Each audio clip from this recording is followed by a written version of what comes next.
अनुच्छेद 15 क्या कहता है? किसी व्यक्ति से धर्म, जाति, वंश, लिंग और जन्म स्थान, ये 5 आधार है। 15 में 5 आधार है, जिनके आधार पर आप किसी व्यक्ति से कोई भेदभाव नहीं कर सकते। ठीक है, लेकिन इसके कुछ अपवाद हैं। इसके कुछ अपवाद भी हैं, जैसे राज्य, बच्चों या महिलाओं के लिए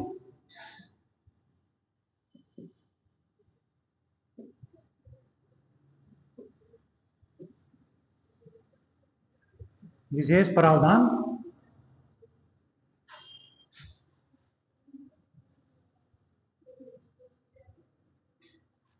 कर सकता है। इधर देखो, फिर भूल जाओगे, याद नहीं रहेगा। राज्य क्या है? बच्चों के लिए और महिलाओं के लिए विशेष प्रावधान कर सकता है। अब लड़कियों को बोलने लगे कि जाओ चाइना से ही दोहरा जाओ, युद्ध करो, नहीं। और अब आप बोलने लगो कि हमें तो सेना में ले जाते नहीं, कर लोगे? पाकिस्तान से युद्ध छिड़ जाए और लड़कियों को आगे कर दिया जाए तो वहां नहीं चलेगा ना काम। तो वहां पे क्या प्रावधान है? तो वहां पे आप कहने लगो कि यहाँ पे तो लिंग का भेदभाव हो रहा है कि आर्मी में लड़कों को ही ले रहे हैं, लड़कियों को नहीं ले रहे। ठीक है, तो क्या है, बच्चों और महिलाओं के लिए विशेष प्रावधान किया जा सकता है। ऐसी कई जगह है जहां पे लड़कियों को प्राथमिकता दी जाती है। ठीक है, जैसे महिलाओं के लिए 33% आरक्षण कर दिया अभी, किसमें? 106वां संविधान संशोधन, जिसमें विधानसभा में और संसद में आरक्षित कर दिए 33% सीटें चुनाव लड़ने के लिए, कि 33% सीटों पर केवल महिला ही चुनाव लड़ेगी। हमारे यहाँ अभी प्रधानी में भी होता है, लेकिन क्या है, पर्चा भरने जाती है बस, बाकी उनके पति सब काम करते हैं, नहीं है? तो क्या है, वहां पे वरीयता दी गई। अब यहाँ पे जो पुरुष है वो बोलने लगे कि हमारे साथ भेदभाव हो रहा है, हमारा तो आरक्षण नहीं मिला, लिंग के आधार पर आप क्यों आरक्षण दे रहे हो? तो ऐसा नहीं है, वहां पे क्या है, बच्चों के और महिलाओं के लिए सरकार विशेष प्रावधान कर सकती है।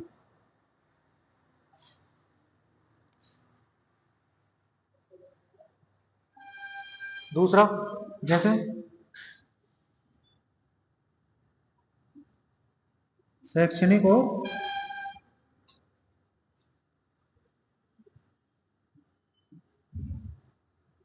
आर्थिक आधार पर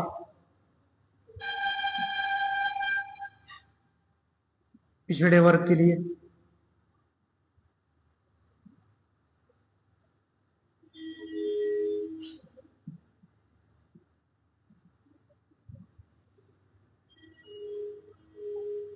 विशेष प्रावधान है ना, जैसे शैक्षणिक और आर्थिक आधार पर कोई गरीब है या शिक्षा में पिछड़ा हुआ है, उसके लिए प्रावधान कर सकती है।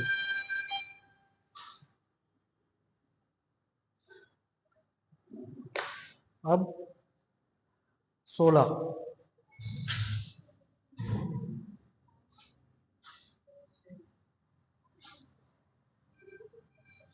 अच्छा अनुच्छेद 16 बस, ठीक है।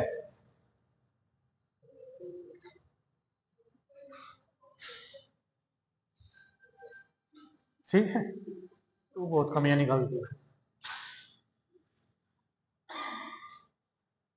इसमें कहा गया है लोक नियोजन के विषयों में समानता।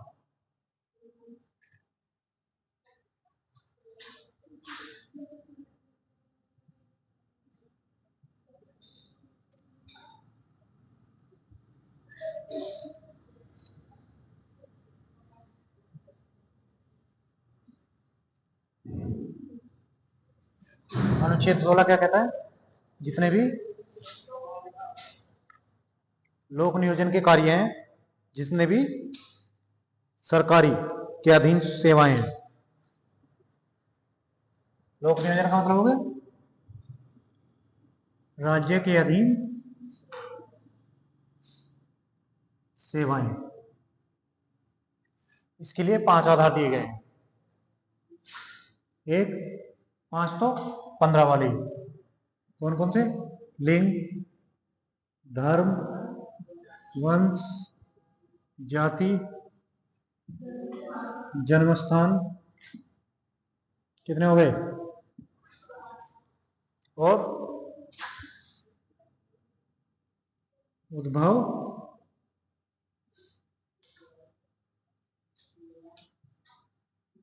स्थान। ये कितने आधार हो गए, 1 2 3 4 5 6 7, इसमें 7 आधार दिए गए। 15 में 5 आधार थे, इसमें 7 आधार दिए गए कि इनके आधार पर लोक नियोजन के कार्यों में कोई भेदभाव नहीं किया जा सकता। सही है।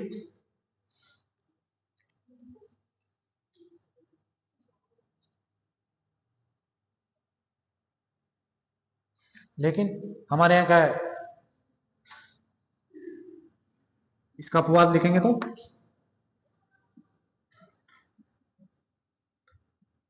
राज्य,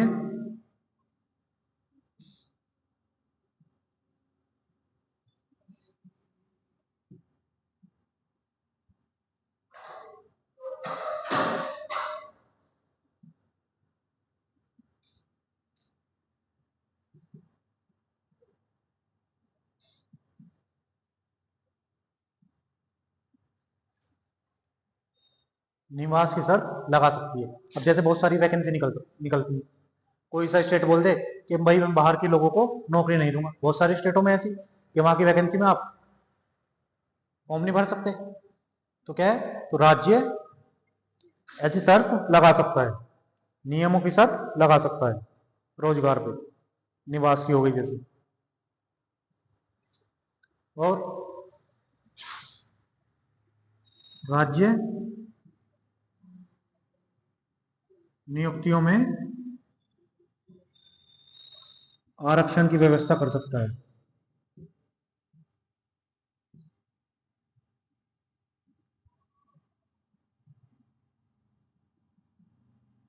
ठीक है, आरक्षण की व्यवस्था कर सकता है। हमारे यहाँ आरक्षण जाति के आधार पर, धर्म के आधार पर नहीं है। किस पे, धर्म के आधार पर हमारे यहाँ। ठीक है, इसके लिए जाति और आर्थिक, दो आधार पे, जाति पे और आर्थिक।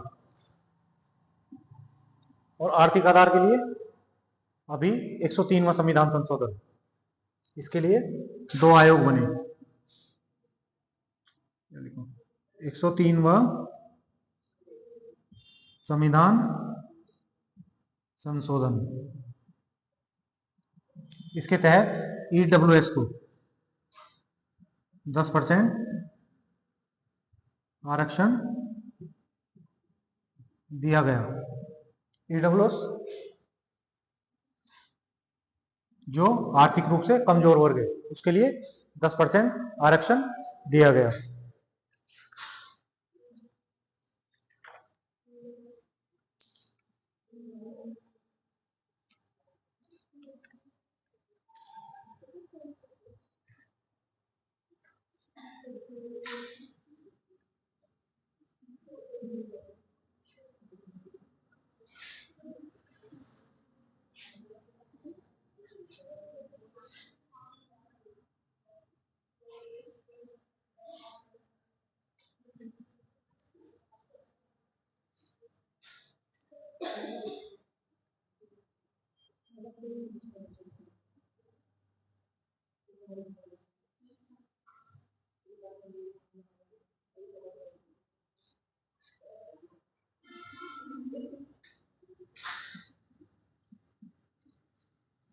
अनुच्छेद 340, इसके तहत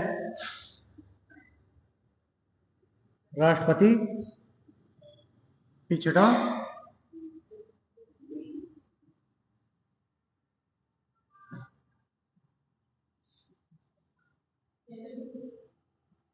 करेगा।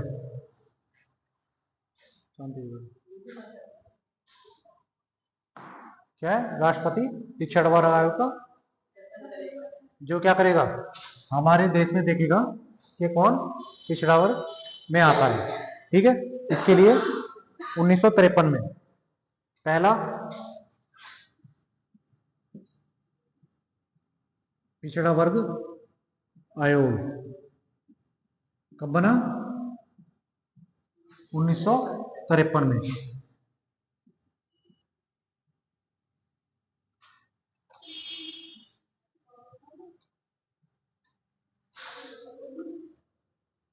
काका कालेकर आयोग, इसने अपनी रिपोर्ट दी 1955 में। रिपोर्ट इसने जो सुझाव दिए उनको नहीं माना गया।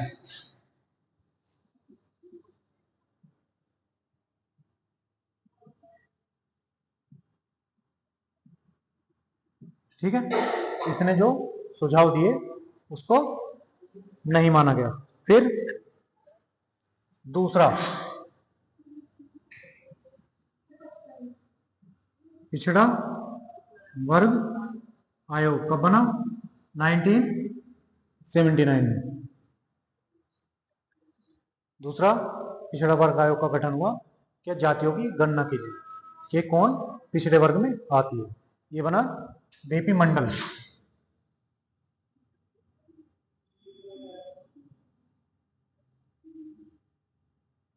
अध्यक्षता में। इसे कहा गया मंडल आयोग। ठीक है, कब बना? इसने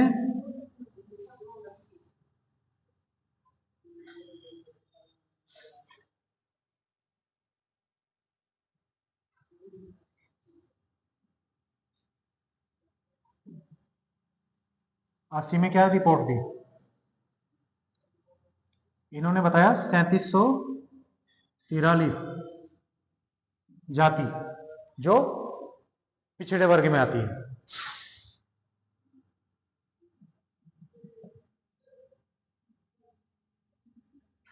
क्या कितनी जाति बताई इन्होंने? 43।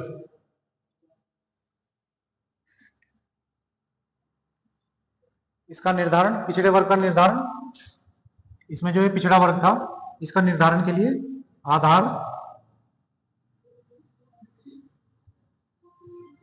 शैक्षणिक, आधार शिक्षा और सामाजिक, मतलब पिछड़ा वर्ग की किसको पिछड़ा वर्ग में माना जाएगा इसका आधार किया जाएगा उसमें शिक्षा का स्तर कितना है और वो लोग सामाजिक स्तर पर कितने पिछड़े हुए हैं। ये आधार बनाया गया किसका? जातियों को देखने का कि भाई वो पिछड़े वर्ग में आती है कि नहीं, कि भाई उसका सामाजिक में कितना पिछड़ापन है, समाज में उसको अपने पास बैठाते हैं लोग कि नहीं बैठाते, उसमें शिक्षा का स्तर कितना है, इसके आधार पर बताया गया। इन्होंने क्या बताया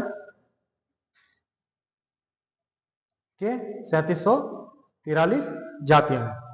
ठीक, इसके बाद 1990 में 1990 में बीपी सिंह की सरकार ने ओबीसी को 27% आरक्षण दिया। ठीक, ये हो गया हमारा अनुच्छेद 16।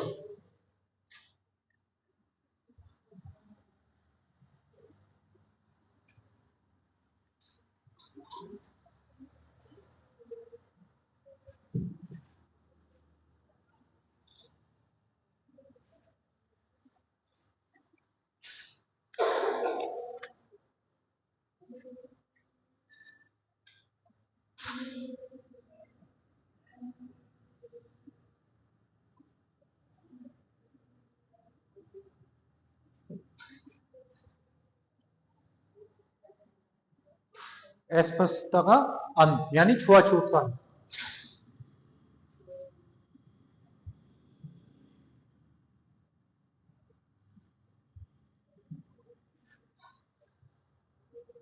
पहले क्या है हमारे समाज में छुआछूत बहुत थी, किसी को लोग अपने पास नहीं बैठाते थे।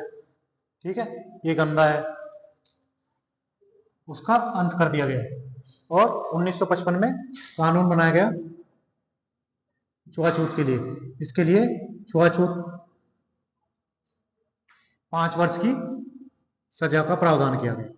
ठीक है, तो 17 में क्या है अंत।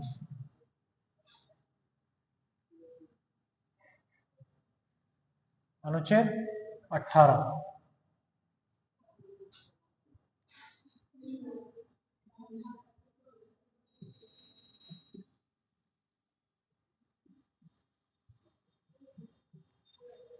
उपाधियों का भी अंत कर दिया। पहले क्या हमारे यहाँ जब राजशाही थी तो कोई राय बहादुर है, किसी कोई नंबरदार है, किसी पे बहुत बहुत सारी कोई सूबेदार है, ये उपाधियां रहती थी ना, तो उनका सबका अंत कर दिया गया। इसमें सेना और शिक्षा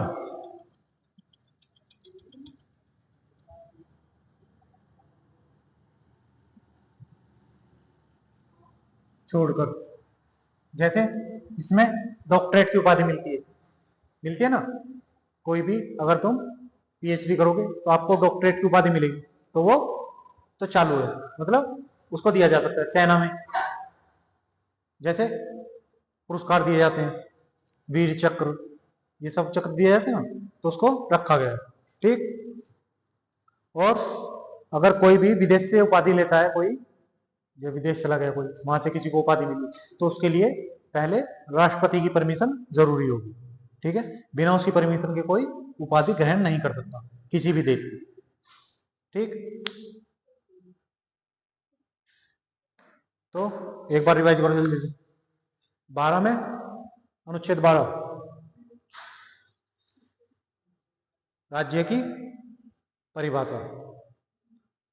13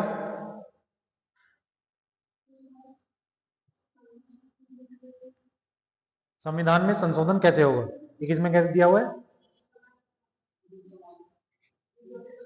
वो 14 में है। विधि से समान संरक्षण और समक्ष समानता। 15 में 5 आधार दिए हुए हैं, धर्म, जाति, वंश, जन्मस्थान और लिंग के आधार पर भेदभाव नहीं किया जाएगा। 6 में, वो 16 में लोक नियोजन कार्यों में समानता। ठीक है, उसमें आधार कितने हैं, 7 आधार हैं, 5 तो वे हैं और 2 कौन से बने, उद्भव और निवास के। 17 में और 18 में